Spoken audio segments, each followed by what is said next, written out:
নমস্কার বন্ধুরা, সবাইকে স্বাগত জানাই এসো গল্প শুনি বাই প্রকৃতি লীনা চ্যানেলে। আমরা শুনছিলাম হ্যারিয়েট বিচার স্টোয়ের কালোজয়ী উপন্যাস আঙ্কেল টমস কেবিন। আজকে শুনব এর তৃতীয় পর্ব। কেমন লাগছে আঙ্কেল টমস কেবিন? যদি ভালো লাগে তবে লাইক, শেয়ার এবং সাবস্ক্রাইব করতে ভুলো না। সেই সঙ্গে বেল আইকনটিকেও প্রেস করে রেখো, যাতে গল্পের পরবর্তী পর্ব আপলোড হওয়ার সঙ্গে সঙ্গেই তোমরা তার খবর পেয়ে যাও। তাহলে আর দেরি না করে চলো শুরু করে দেয়া যাক হ্যারিয়েট বিচার স্টো রচিত আঙ্কেল টমস কেবিনের তৃতীয় পর্ব। ষষ্ঠ পরিচ্ছেদ, টম কাকার গৃহত্যাগ। সে রাতে কেন্টাকিতে টম কাকার কুটিরে টম আর ক্লোর চোখে ঘুম নেই। সারা রাত দুজনের জেগে কেটেছে। সারা রাত ধরে টম পুরনো বাইবেল খুলে এক মনে ঈশ্বরের কাছে প্রার্থনা করেছেন। ক্লো নীরবে শুধু কেঁদেছেন।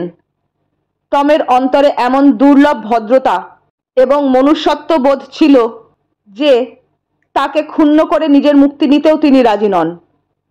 তাই সারা রাত ধরে তিনি নিজের মনকে তৈরি করেছিলেন ভাগ্যের নির্মম সাজাকে মেনে নিতে। তিনি জানতেন ভোর হলেই অজানা বেদনার পথে তাকে রওনা হতে হবে। সকালবেলা কাঁদতে কাঁদতে ক্লো খুঁড়ি যথারীতি উনানে আগুন ধরিয়ে চা তৈরি করলেন। টেবিলের চারদিকে চায়ের জন্য আশেপাশের সকলে এসে বসল। শান্ত কণ্ঠে টম কাকা চায়ের পাত্রের দিকে চেয়ে বলে উঠলেন, এই শেষ পাত্তর। ক্লো নীরবে চোখের জল মুছতে মুছতে চা পরিবেশন করেন। এর কি জবাব দেবেন তা তিনি খুঁজে পান না। টম কাকা নিজে যেভাবে এ দুর্ভাগ্যকে মাথা পেতে বরণ করে নিতে চলেছেন, তাতে বলার বা আর কি আছে তার। চা খাওয়া শেষ হয়ে গেলে ক্লো আর নিজেকে সামলে রাখতে পারলেন না। চেঁচিয়ে কেঁদে উঠে তিনি বললেন, আমি শুনেছি এসব দাস ব্যাপারীরা আফ্রিকানদের তুলোর বাগানের মালিকদের কাছে বেচে দেয়। তুলোর বাগানে যারা কাজ করতে যায় তারা নাকি আর। ক্লো সেই নিদারুণ অমঙ্গলের কথা আর উচ্চারণ করতে পারেন না। টম তেমনি শান্ত কণ্ঠে বলেন, একটা কথা কিন্তু তুমি ভুলে যাচ্ছ ক্লো। যে ভগবানের আশ্রয়ে এখানে আছি সেই ভগবান সেখানেও আছেন। তিনি সেখানে আমার একমাত্র আশ্রয়। ক্লো নতজানু হয়ে নীরবে ঈশ্বরের কাছে প্রার্থনা করতে থাকেন। এমন সময় বুট পায়ে কে যেন দরজায় লাথি মারল। লাথির ঘায়ে সঙ্গে সঙ্গে দরজা খুলে গেল। সকলে চেয়ে দেখে দরজার সামনে চাবুক হাতে দাঁড়িয়ে দাস ব্যবসায়ী হেলি। চাবুক ঘোরাতে ঘোরাতে হেলি চিৎকার করে ওঠে, এই বেটা টম, এক্ষুনি বেরিয়ে আয়। টম প্রস্তুত হয়েই ছিলেন। নীরবে কুটিরের সকলের কাছ থেকে বিদায় নিয়ে বাইরে যাবার জন্য তখনই পা বাড়ালেন। ক্লো হাউ হাউ করে কেঁদে ওঠেন। মাথা চাপড়াতে থাকেন তিনি। তার গগন বিদারী আর্ত চিৎকারে ভরে ওঠে সারা কুটিরটা। টম ক্ষণিকের জন্য মুহ্যমান হয়ে পড়েন ক্লোর গভীর বেদনায়। তার পা যেন আর উঠতে চায় না কুটির থেকে বাইরে যেতে। অধীরভাবে হেলি আবার চাবুক ঘুরিয়ে চিৎকার করে ওঠে, এখনই বেরিয়ে আয় বেটা। ম্লান বিষণ্ণ মুখে নিজের কুটির থেকে বেরিয়ে এলেন টম। সামনে দেখতে পেলেন মিসেস শেলবিকে। টমের কাছে ধীরে ধীরে এগিয়ে এসে চোখের জল মুছতে মুছতে মিসেস শেলবি বললেন, একমাত্র অন্তর্যামীই জানেন টম কিভাবে এ কাজ করতে আজ আমরা বাধ্য হচ্ছি। আজ আমরা বাধ্য হচ্ছি তোমাকে বিদায় দিতে। তবে ভগবানের নাম করে আমি তোমাকে কথা দিচ্ছি, যত শিগগির সম্ভব টাকা জোগাড় করে তোমার মুক্তির ব্যবস্থা আমরা করব। যতদিন তা না করতে পারছি যেন আমরাও মর্মান্তিক দুঃখ ভোগ করতে থাকব। মিসেস শেলবির পাশে জর্জকে দেখে টম নিজের চোখে জল সামলাতে পারলেন না। জর্জও বেদনায় আকুল হয়ে ওঠে। টম কাকা তাকে যে কোলে পিঠে করে মানুষ করেছেন। জর্জ বললে, টম কাকা, তোমাকে আমরা ফিরিয়ে আনবই। হাত নেড়ে টম কাকা মিসেস শেলবি আর জর্জের কাছ থেকে বিদায় নিলেন। তার মুখে আজ আর কোনো ভাষা নেই। দুঃখের আবেগে তার কণ্ঠ রুদ্ধ হয়ে গেছে। আশেপাশের আরো অনেকে এসেছিল টমকে বিদায় জানানোর জন্য, কিন্তু হেলি আর সময় দিতে রাজি নয়। তাকে যে এক্ষুনি এলিজার পেছনে ধাওয়া করতে হবে জিমকে ধরার জন্য। তাই সে আবার চাবুক বের করে ঘোরাতে লাগলো টমকে ভয় দেখাবার জন্য। টম এগিয়ে আসতেই হেলি তাকে শেকল দিয়ে বাঁধবার জন্য নিজের লোকজনদের আদেশ দিলে। টমকে শেকল বাঁধতে দেখে মিসেস শেলবি আর স্থির থাকতে পারলেন না।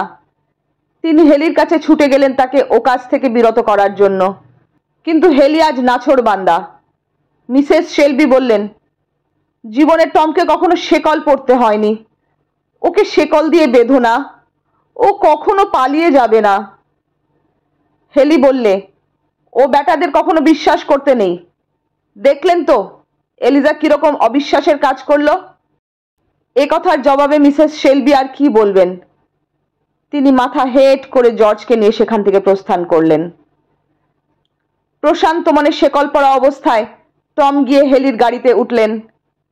এত বড় বিপদের মধ্যেও তিনি একেবারে নির্বিকার, যেন মনিবের বিপদে তার ঘাড়ে গুরু দায়িত্ব এসে পড়েছে, আর সেটা পালন করার জন্য ঈশ্বরের ডাক এসেছে।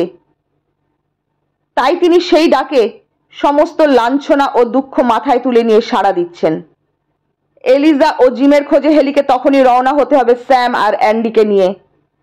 তাই হেলি টমের সঙ্গে গাড়িতে যেতে পারল না। টমকে নিজের আস্তানায় নিয়ে যাবার জন্য আপন লোকজনদের নির্দেশ দিয়ে হেলি এবার গাড়ি চালাতে হুকুম দিল। শেকল পরা টমকে নিয়ে গাড়ি চলল মিস্টার শেলবির খামারের ভেতর দিয়ে। গাড়িতে হেলির লোকেরা তার পাশে বসে চাবুক ঘোরাতে ঘোরাতে গান গাইতে শুরু করলো উদ্দাম উল্লাসে। আর টম তার শিকলে বাঁধা হাত দুটো আকাশের পানে তুলে ধরে ঈশ্বরের কাছে বিড় বিড় করে কি যেন প্রার্থনা জানাতে লাগলেন। তার প্রার্থনার ভাষা হেলির লোকেদের খুশির আলোড়নে চাপা পড়ে গেল। তার ঠোঁট দুটো শুধু নড়তে দেখা গেল। তার দু চোখের পাতায় বিন্দু বিন্দু জল। শিকার পেলে শিকারীদের মনে যেমন আনন্দের ফোয়ারা ফোটে, টমকে শেকলে বেঁধে নিয়ে যাবার সময় হেলির লোকেদের মনেও যেন সেরকম কতকটা আনন্দের জোয়ার বয়ে গেল। গাড়িটা এঁকে বেঁকে জোর কদমে এগিয়ে চলল খামারের শেষ সীমার দিকে। খামারের যেসব আফ্রিকান কৃতদাস তাদের শ্রদ্ধেয় টম কাকাকে শেষ বিদায় জানাতে মিস্টার শেলবির বাড়ির সামনে জমায়েত হয়েছিল, তারা নীরবে চোখের জল মুছতে লাগলো। তাদের ভয়ার্ত মুখে আজ আর কোনো ভাষা নেই। টম কাকার ভয়ঙ্কর পরিণতির কথা ভেবে তারা সবাই আকুল। কেউ কেউ নিজেদের ওই রকম পরিস্থিতির সম্ভাবনায় কাতর। হেলি তাদের পাশেই দাঁড়িয়ে চলমান গাড়িটার দিকে নজর রেখেছিল। গাড়িটা বাঁক নিয়ে অদৃশ্য হলে হেলি এবার নিশ্চিন্ত মানে এলিজা ও জিমের খোঁজে বেরোবার জন্য স্যাম আর অ্যান্ডিকে ঘোড়া আনতে বলল। সপ্তম পরিচ্ছেদ, টম কাকার নতুন জীবন। শেকলে বাঁধা অবস্থায় টম কাকাকে নিয়ে আসা হলো হেলির আস্তানায়। তাকে রাখা হলো বাড়ির উঠানে আকাশের নিচে কাঁটাতারের বেড়া দিয়ে ঘেরা একটা নোংরা খোয়ারের মধ্যে। টম দেখলেন সেই খোয়ারের মধ্যে তারই মতো হতভাগ্য জন কয়েক কৃতদাস অনিশ্চিত ভবিষ্যতের আশঙ্কায় দিন কাটাচ্ছে। এরা সকলেই হলো হেলির পণ্যদ্রব্য। এদের কিনে নিয়ে আসা হয়েছে নানা জায়গা থেকে। হেলি এদের সকলকে বাজারে নিয়ে যাবে বেচতে। সারাদিন টম খোয়ারের মধ্যে শেকল বাঁধা অবস্থায় সকলের সঙ্গে জড়াজড়ি করে পড়ে রইলেন। তার না জুটল এক টুকরো রুটি, না পেলেন একটি গ্লাস জল। নিজের স্ত্রীর সেবা যত্নের কথা মনে করে টমের চোখে জল এলো। মিস্টার ও মিসেস শেলবির সাদর ব্যবহার, তাদের কিশোর ছেলে জর্জের ভালোবাসার কথা, তাকে টম কাকা বলে পাড়া প্রতিবেশীর আদর সম্ভাষণের ডাক তার মনে পড়ল। দুঃখে বিহ্বল হয়ে পড়লেন টম। কিন্তু কি বা আর করার আছে তার? নতুন পরিবেশের সঙ্গে খাপ খাইয়ে নেওয়া ছাড়া তার আর উপায় কি? ভুলে যাবার চেষ্টা করলেন টম নিজের পুরনো জীবনের কথা। রাতের দিকে খোয়ারের সকলে কয়েক টুকরো শুকো রুটি আর এক গেলাস করে জল পেল। তাই গোগ্রাসে গিলে সকলে আবার সেইখানে শুয়ে পড়ল। টম কিন্তু শুলেন না। তিনি ঈশ্বরের কাছে প্রার্থনা করতে লাগলেন, হে যিশু, আমার এই নশ্বর দেহটাকে নিয়ে যত পারে ওরা নিজেদের কাজে লাগাক, কিন্তু আমার মনটাকে যেন ওরা তোমার কাছ থেকে কিছুতেই কেড়ে নিতে না পারে। শান্ত সমাহিত টমকে দেখে খোয়ারের সঙ্গীরা মনে করে বুঝিবা কোনো দেবদূত তাদের সান্ত্বনা দেবার জন্য তাদের মাঝে স্থান করে নিয়েছেন। শোবার জন্য টমকে তারা সসম্মানে একটু বেশি জায়গা ছেড়ে দেয়। পরদিনও ওদের এভাবে খোয়ারের মধ্যে কাটাতে হলো। টম বাইবেলের অনেক বাণী সঙ্গীদের পড়ে শোনাতে লাগলেন। কি করে নাজারাথের যিশু মানুষের হাতে লাঞ্ছিত হয়ে শেষ পর্যন্ত ক্রুশে জীবন উৎসর্গ করলেন, সেই করুণ কাহিনীও তিনি শোনালেন সঙ্গীদের। ভক্তি নম্র চিত্তে ওরা শ্রদ্ধা জানালো টমকে। দিন কয়েক পরে শেকল বাঁধা এক পাল কৃতদাস নিয়ে হেলি স্টিমার ঘাটের দিকে রওনা হয়ে গেল। সেখান থেকে ওদের স্টিমারে নিয়ে যাওয়া হবে আরো দক্ষিণে, তুলোর আবাদ অঞ্চলের একটা কৃতদাস বেচা কেনার নাম করা বাজারে, যেখান থেকে ওদের বেচে কয়েক হাজার ডলার মুনাফা করবে হেলি। স্টিমার ঘাটেই একজন আড়তদারের কাছ থেকে হেলি একটা কাজের বরাত পেল মোটা টাকায়। কাজটা আর কিছুই নয়, সেই আড়তদারের এক গাদা তুলোর গাট্রি স্টিমারে বোঝাই করে দিতে হবে কৃতদাসদের খাটিয়ে। কৃতদাসদের কাজে লাগিয়ে দিয়ে হেলি নিজের চাবুক ঘুরিয়ে তাদের কাজের তদারক করতে লাগলো। সে কি লম্বা লম্বা ভারী তুলোর গাট্রি! সেগুলো একটা একটা করে কাঁধে পিঠে নিয়ে সিঁড়ি বেয়ে স্টিমারে তোলা খুবই কষ্টের কাজ। ওদের কেউ কেউ গাট্রির ভারে মুখ থুবড়ে পড়ল, কিন্তু হেলির সপাং সপাং চাবুকের ঘায়ে পিঠের ছাল উঠে যাবার উপক্রম হতেই আবার ওরা গা ঝাড়া দিয়ে অসাধ্য সাধন করার চেষ্টা করতে লাগলো। স্টিমারের দোতলার ডেকের ধারে দাঁড়িয়ে অনেক শ্বেতাঙ্গ ভদ্রলোক হেলির তদারকির কাজটা দেখছিলেন। এদের কেউ কেউ হেলিকে বাহবা দিচ্ছিলেন, আবার কেউ কেউ অত্যন্ত অপ্রসন্ন মুখে এরকম প্রকাশ্য নির্যাতনের দৃশ্য দেখতে বাধ্য হচ্ছেন বলে দুঃখ করছিলেন। রেলিংয়ের ধারে একটা ছোট্ট মেয়ে দাঁড়িয়ে তার বাবার সঙ্গে কথা বলছিল। মেয়েটির নাম ইভা। হেলির চাবুক ঘোরানো দেখে প্রথমে ইভার কৌতূহল জেগেছিল, কিন্তু যেই হেলির চাবুক পড়ল কয়েকজন কৃতদাসের পিঠে, তখন ভয়ে তার মুখটা সাদা হয়ে গেল। বাবাকে ইভা বললে, দেখো বাবা দেখো, ওই লোকটা কিরকম চাবুক মারছে কালো লোকেদের পিঠে। ইভার বাবা মিস্টার ক্লেয়ার বললেন, ওরা যে কৃতদাস, তাই ওদের মালিক ওদের পিঠে চাবুক মারছে। ইভা কিন্তু তার বাবার এই জবাবে সন্তুষ্ট হতে পারল না। বাবাকে সে আবার বলে, ওরা তো কত কষ্ট করে গাট্রি বইছে, তবু ওই লোকটা ওদের চাবুক মারছে কেন? তুমি ওই লোকটাকে চাবুক মারতে বারণ করো না বাবা। মিস্টার ক্লেয়ার চুপ করে রইলেন। সংসারে অনভিজ্ঞ ছোট মেয়ের এ ধরনের আবদার রাখা যে তার পক্ষে কত মুশকিল, সে কথা মেয়েকে তিনি কে করে বোঝাবেন। মনে মনে তিনি ঠিক করলেন, কৃতদাস প্রথা উচ্ছেদ করা যদি সম্ভব নাও হয়, অন্তত প্রকাশ্য স্থানে এরকম ভাবে গরু ঘোড়ার মতো কৃতদাসদের চাবুক মারা বন্ধ করার তিনি চেষ্টা করবেন জনমত গড়ে তুলে। বাবার কাছে কোনো রকম জবাব না পেয়ে ইভা ছুটে চলে গেল তার পিসি ওফেলিয়ার কাছে। রেলিংয়ের অন্য এক ধারে দাঁড়িয়ে ওফেলিয়া তখন অন্য এক মহিলার সঙ্গে কথা বলছিলেন। তাদের আলোচনার বিষয় ছিল কৃতদাসদের সম্বন্ধে। ওফেলিয়া বলছেন, কৃতদাসদের নির্যাতন চোখে দেখাও বড়ই লজ্জার বিষয়। এটা যে সারা দেশের একটা অকথ্য কলঙ্ক। এই কথার প্রতিবাদে মহিলাটি বললেন, কি যা তা বলছেন? ওদের কি আত্মা আছে যে ওরা মার খেলে কষ্ট পাবে, আর তাই দেখে দুঃখে আমাদের গলে যেতে হবে? ওরা তো আসলেই জানোয়ার। এ কথার কোনো জবাব না দিয়ে ওফেলিয়া শুধু বললেন, ওদের সঙ্গে তো আমাদের তফাৎ কেবল গায়ের চামড়ার, আর কোনো তফাৎ আছে বলে আমি মনে করি না। আমাদের মতো ওদেরও স্বাধীনতা পাওয়া উচিত। মহিলাটি ক্ষিপ্ত হয়ে বললেন, আপনার যত সব আজে বাজে কথা। দেখুন, ওরা যদি স্বাধীন হয় তাহলে ওরা পথে ঘাটে না খেয়ে মরবে, তার চেয়ে ওরা বেশ সুখেই আছে, নিশ্চিন্তে আশ্রয় পাচ্ছে। এর চেয়ে ওরা আর বেশি কি আশা করতে পারে? না হয় মালিকের কাছ থেকে দু এক ঘা চাবুক খাচ্ছে, তাতে ওদের হয়েছে কি?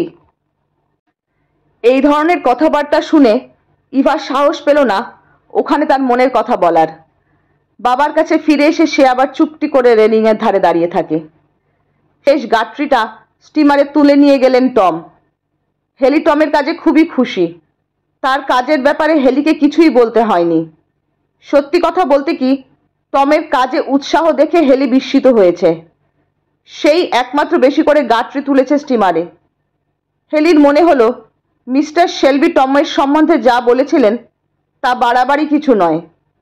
হেলি এবার ডেকের নিচে মাল রাখার জায়গায় একটি গুমটি ঘরে কৃতদাসদের গাদাগাদি করে বসিয়ে দিলে। তাদের সকলেরই হাতে পায়ে এমনভাবে শেকলে বাঁধা যে কেউ একজন ইচ্ছে করলেই পালাতে পারবে না।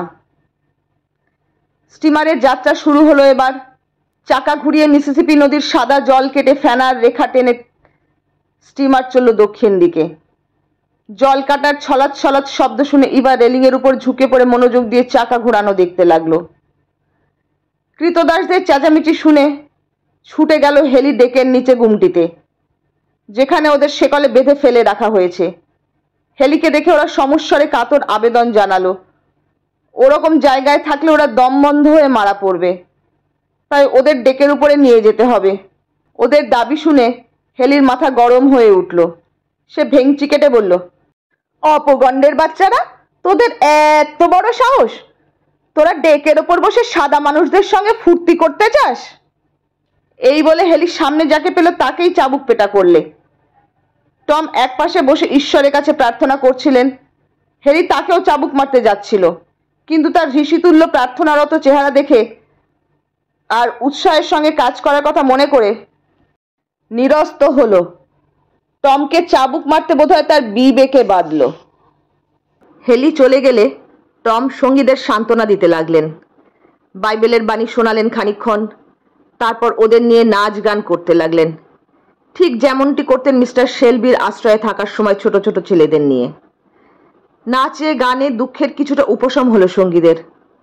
ওরা আর চেঁচামেচি করলে না। ঘণ্টাখানেক বাদে ঘুরতে ঘুরতে হেলি আবার ডেকের নিচে গুমটিতে গিয়ে দেখলেন টম ওদের সাথে হাত ধরাধরি করে নেচে গান গাইছে। গানটা অবশ্য ঈশ্বরের নাম কীর্তন। হেলি এবার সত্য সত্যই খুশি হলো টমের ওপর। তার পাষাণ হৃদয় বোধহয় গলতে শুরু করেছে। খানিকক্ষণ কি ভেবে টমকে সে ডাকলো।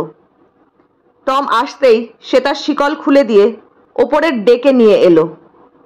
হেলি বলল, টম, আশা করি তোমাকে স্বাধীনভাবে ঘোরাফেরা করতে দিলে তুমি পালাবে না। টম হাত জোর করে বললেন, মালিক, আমি বেঈমান নই। আমি এমন কোনো কাজ কখনো করব না যাতে মিস্টার শেলবির অসম্মান হয়। আমি কখনো পালাবো না। শুধু আমার অনুরোধ, যদি আমাকে বেঁচে দেন তো ভালো লোকের কাছে বেঁচে দেবেন, যাতে আমি ভালো আশ্রয় পাই।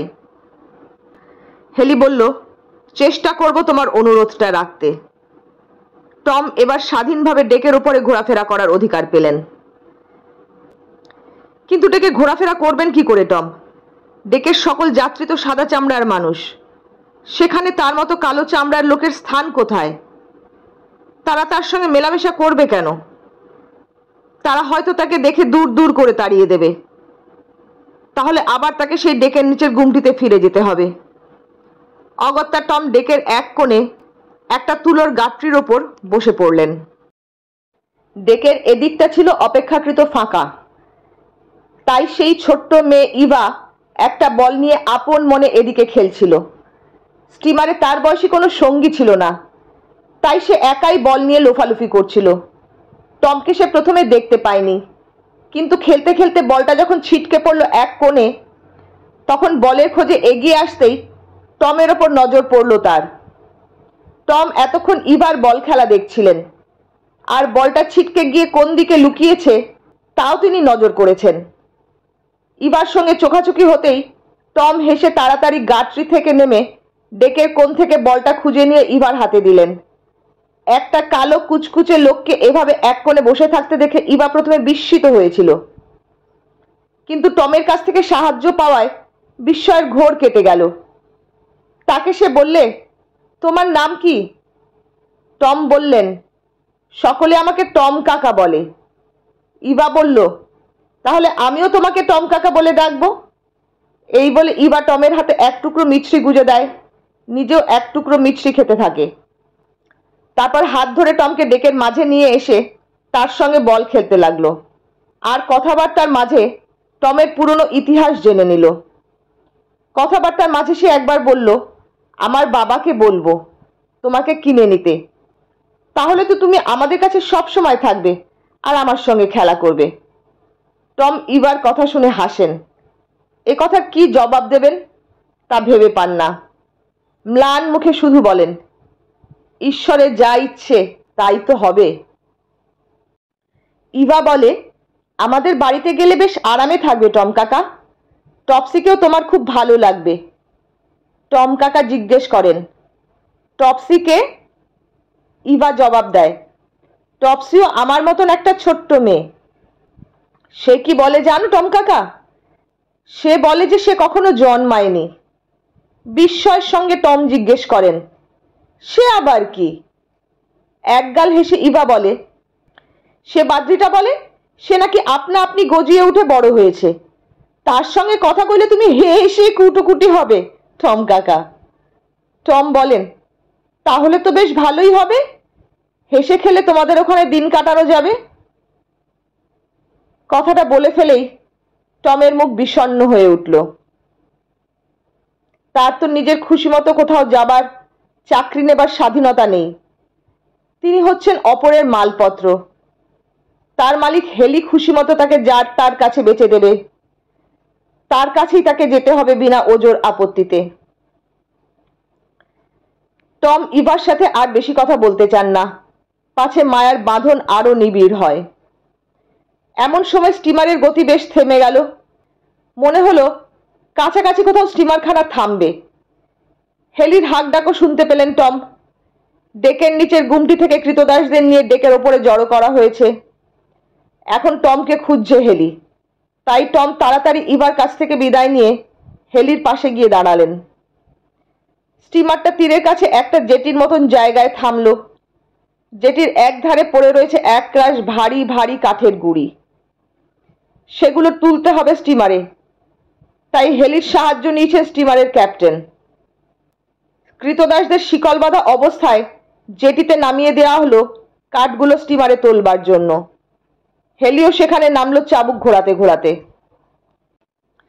ইভা আবার তার বাবার পাশে এসে দাঁড়িয়েছে রেলিং এর ধার ধরে। সেখান থেকে কৃতদাসদের কাঠ তোলা স্পষ্ট দেখতে পাচ্ছে সে।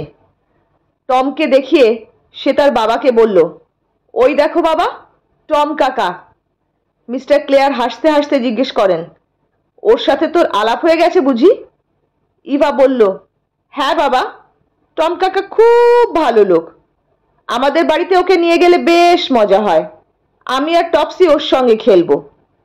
মিস্টার ক্লেয়ার বললেন, ও তো একজন কৃতদাস, ওর মালিক ওকে আমাদের সঙ্গে যেতে দেবে কেন? ইভা বলল, টম কাকা বলছিল ওর মালিক ওকে বেচে দেবে।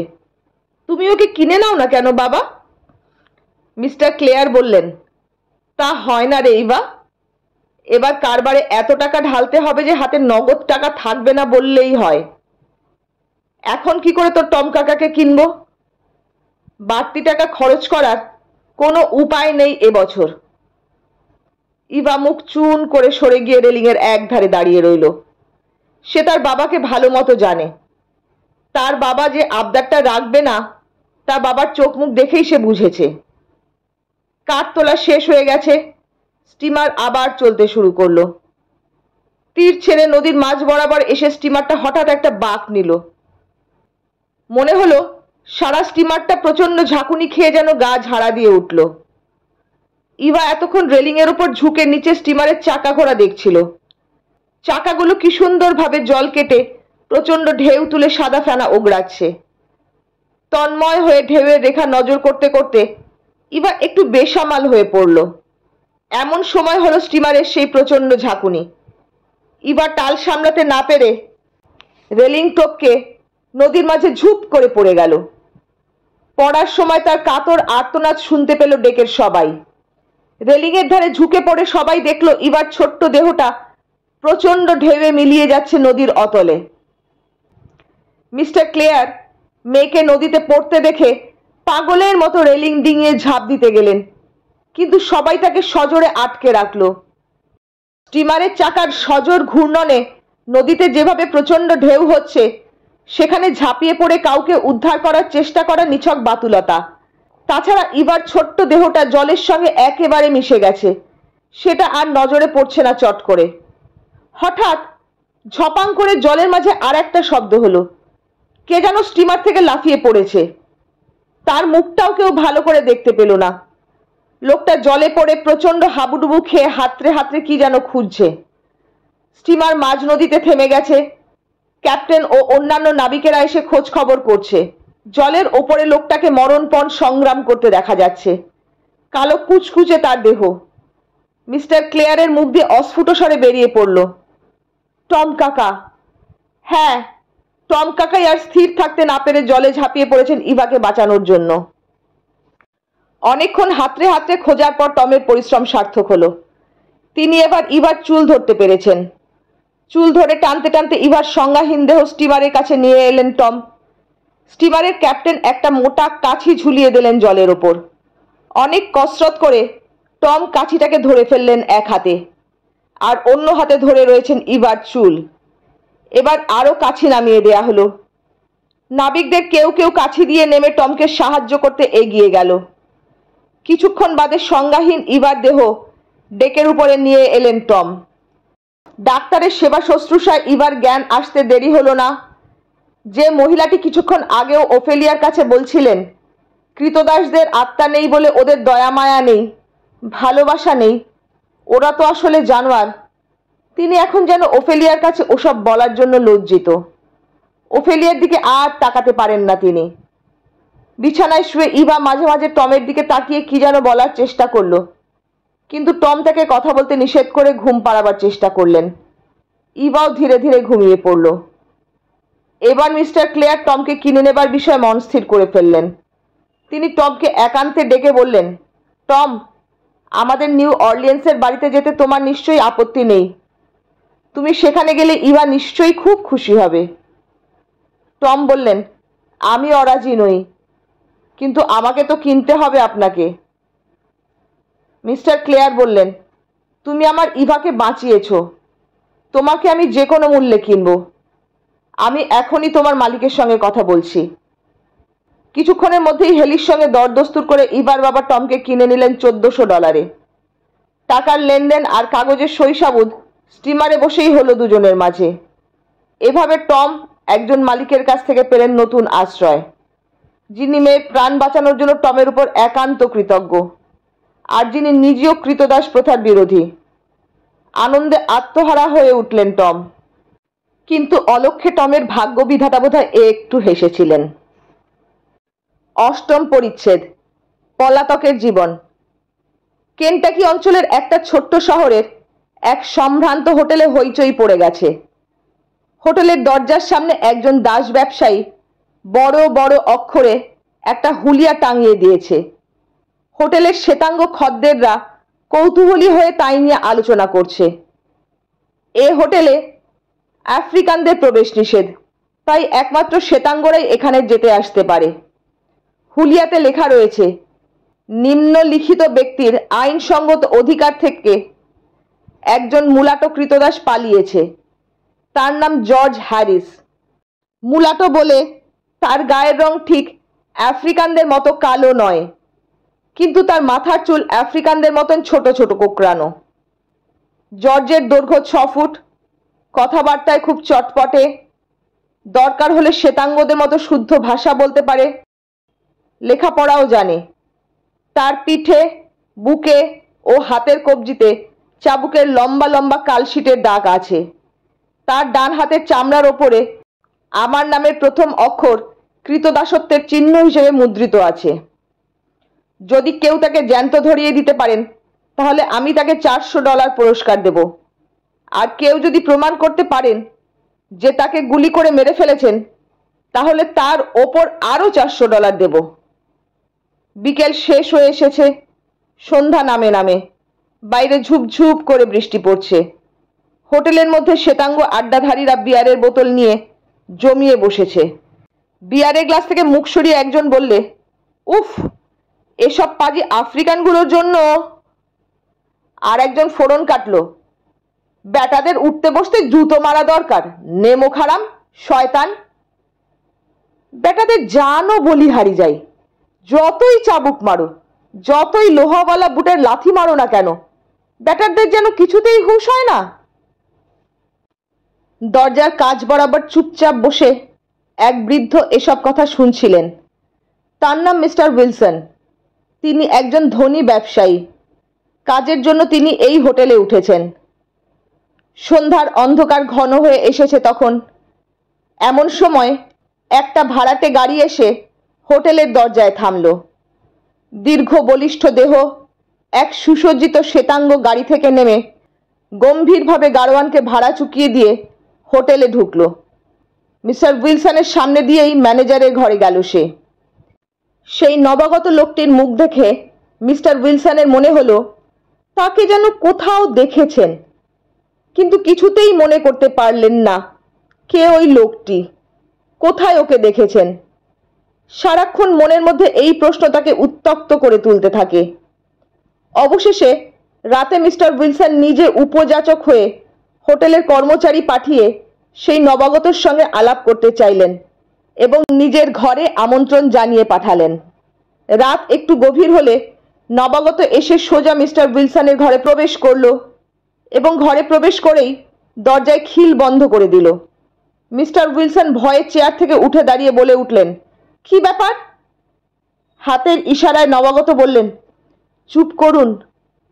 তারপর কাছে এগিয়ে গিয়ে সে বলল, কোনো ভয় নেই মিস্টার উইলসন, আমি আপনার স্নেহভাজন হতভাগ্য জর্জ, যার নামে এই হোটেলের দরজায় হুলিয়া টানানো আছে। মিস্টার উইলসন অবাক হয়ে বলে ওঠেন, কি সর্বনাশ! জর্জ, এই হোটেলে এসেছো? ধরা পড়লে মারা যাবে যে। জর্জ বলল, আর কোনো উপায় নেই বলেই আমাকে এই চরম বিপদের ঝুঁকি নিতে হয়েছে। আমার গায়ের রং মেকআপ করা, মাথার চুলও পরচুলা, এ আমার ছদ্মবেশ। যে দেশে গায়ের রঙের দরুন মানুষের সঙ্গে মানুষ পশুর মতন ব্যবহার করে, সেই অভিশপ্ত দেশে আমি আর থাকতে চাই না। আমি চলে যাব মার্কিন যুক্তরাষ্ট্র ছেড়ে কানাডায়। সেখানে সাদায় কালোয় কোনো রকম তফাৎ নেই। সেখানে গিয়ে আমি সেখানকার নাগরিক হব, মানুষের জগতে মানুষ হয়ে বাঁচব। বাধা দিয়ে মিস্টার উইলসন বললেন, কিন্তু কানাডা তো এদিকে নয়। জর্জ জবাব দেয়, আমার স্ত্রী নাকি ছেলেকে নিয়ে পালিয়েছে। সে কথা শুনেই আমি আবার ফিরে এলাম। সে হতভাগিনীকে আর আমার ছেলেকে খুঁজে বের করার জন্যই আমার এই বেপরোয়া অভিযান। শ্বেতাঙ্গের ছদ্মবেশে গাড়িতে গাড়িতে ঘুরে বেড়াই, রাতে শ্বেতাঙ্গদের হোটেলে উঠি। আমার জমানো যা কিছু টাকা ছিল সব এভাবে খরচ হয়ে গেছে। তার ওপর এই দেখুন, দুটো পিস্তল কিনেছি। কার সাধ্য জীবন্ত আমাকে ধরে? আমার স্ত্রী, আমার ছেলে, আমি আর ভাবতে পারছি না মিস্টার উইলসন। সে সময় মার্কিন যুক্তরাষ্ট্রের শ্বেতাঙ্গদের মধ্যে যারা মনে প্রাণে কৃতদাস প্রথাকে ঘৃণা করতেন, মিস্টার উইলসন ছিলেন তাদেরই একজন। তিনি বিশেষভাবে জর্জকে চিনতেন। জর্জের জোরালো বুদ্ধি, লেখাপড়ায় নিবিড় আগ্রহ এবং চরিত্রের শুদ্ধতা দেখে তিনি তাকে ভালোবাসতেন। আজ তার এই বেপরোয়া অভিযানের কথা শুনে জর্জের উপর তার শ্রদ্ধা আরো বেড়ে গেল। তিনি বললেন, আমার সকল শক্তি দিয়ে আমি তোমাকে সাহায্য করব জর্জ। এখন তুমি আমার কাছ থেকে কিছু টাকা নাও। এ সময় তোমার কাছে টাকা থাকা বিশেষ দরকার। এই বলে তিনি জামার পকেট থেকে কতগুলো $10 নোট বার করে জর্জের হাতে দিলেন। জর্জ সেগুলো হাতে নিয়ে বলল, আপনার এ দয়া আমি জীবনে কখনো ভুলব না। তবে আপনাকে কথা দিতে হবে, যদি কোনোদিন আমি রোজগার করে এ টাকা আপনাকে ফিরিয়ে দিতে আসি, তখন কিন্তু আপনাকে তা নিতে হবে। বেশ বেশ, তাই হবে। এখন যা বলি শোনো। এক জায়গায় একদল কোয়েকার খ্রিস্টান আছেন, তারা গোপনে কৃতদাসদের সাহায্য করছেন। তুমি যেমন করে পারো তাদের সঙ্গে দেখা করার চেষ্টা করো। তাদের দলের লোকেরা সব জায়গায় ঘোরাফেরা করে। তারা হয়তো তোমাকে তোমার স্ত্রীর খোঁজ দিতে পারবেন। জর্জ কৃতজ্ঞ চিত্তে মিস্টার উইলসনের আশীর্বাদ নিয়ে নিজের ঘরে ফিরে এলো। পরদিন সকালে হোটেলের যাত্রীরা জেগে ওঠার আগে আগেই গাড়ি ডাকিয়ে হোটেল থেকে জর্জ বেরিয়ে পড়ল। নবম পরিচ্ছেদ, কোয়েকারদের কলোনিতে। মিস্টার উইলসন যে কোয়েকার খ্রিস্টানদের কলোনির কথা বলেছিলেন, সেই কলোনিতে এলিজা তার ছেলেকে নিয়ে ট্রম্পির চেষ্টায় আশ্রয় পেয়েছে। এই কোয়েকারদের কলোনিতে শান্ত পরিবেশের মধ্যে একজন বৃদ্ধা মহিলার সামনে বসে আছে পলাতকা কৃতদাসী এলিজা। কোয়েকাররা আদর্শ খ্রিস্টানের মতো নীরবে জাতি, ধর্ম বা বর্ণ বিচার না করে সকল নিপীড়িত মানুষের সেবায় নিজেদের বিলিয়ে দিয়েছেন। এ দলের যারা সভ্য তারা দুঃখ, দৈন্য, এমনকি মৃত্যুকেও পরোয়া করেন না। কোয়েকার দলের বর্তমান পরিচালিকা হলেন এই বৃদ্ধা রাসেল হ্যালিডে। বৃদ্ধা তার দলের লোকেদের চারিদিকে কান পেতে থাকতে নির্দেশ দিয়েছেন, যদি তারা এলিজার পলাতক স্বামীর কোনো খবর আনতে পারে। এলিজাকে বৃদ্ধা আদর জড়ানো সুরে বলেন, তোমার স্বামীর কোনো খবর পাওয়া না গেলে তুমি কি করবে ঠিক করেছ? এলিজা বলে, আমি ঠিক করেছি মা, এখান থেকে কানাডা যাব, সেখানে গেলে নিশ্চয়ই তাকে খুঁজে বের করতে পারবো। বৃদ্ধা কি যেন ভেবে বললেন, আজও দুটো কৃতদাসের ছেলে পালিয়ে এখানে এসে আশ্রয় নিয়েছে, ভাবছি তাদের সঙ্গে তোমাকেও এই দক্ষিণ অঞ্চলের বাইরে পাঠিয়ে দেবার ব্যবস্থা করব। এমন সময় একজন কোয়েকার এসে খবর দিল, মা, এলিজার স্বামীর খোঁজ পাওয়া গেছে, এইমাত্র খবর এলো ব্রাদার ফিনিয়াসের সঙ্গে সে নাকি আজ রাতে এখানে আসবে। এই হঠাৎ আসা খোঁজ খবরে এলিজার মন খুশির আমেজে ভরে ওঠে। মনে মনে সে ভগবানকে ডাকে, হে ভগবান, হে দয়াময়, এই অনাথিনীকে দয়া করো। সারাটা দিন এলিজা পাগলিনীর মতন পথের দিকে চেয়ে থাকে। রাতের অন্ধকার নেমে এলে দূর থেকে কোয়েকার কলোনির ভেতরে ওয়াগন গাড়ির ঘোড়ার খুঁড়ের আওয়াজ সে শুনতে পেল। এলিজা তার সমস্ত অন্তর দিয়ে ভগবানের কাছে প্রার্থনা জানায়, হে ভগবান, দয়া করে আমার স্বামীকে ফিরিয়ে দাও, যেন এই গাড়িতেই তিনি আসেন। এলিজার সেই আকুল প্রার্থনা বোধ করি ভগবানের কানে পৌঁছেছে। একটু পরেই জর্জ এসে অভিবাদন করে দাঁড়ায় কলোনির বৃদ্ধা পরিচালিকার সামনে। বহুদিন পরে স্ত্রী আর ছেলেকে ফিরে পেয়ে আনন্দে চোখ দিয়ে জল গড়াতে থাকে জর্জের। সে তখন জিমকে বুকে নিয়ে আদর করতে শুরু করে।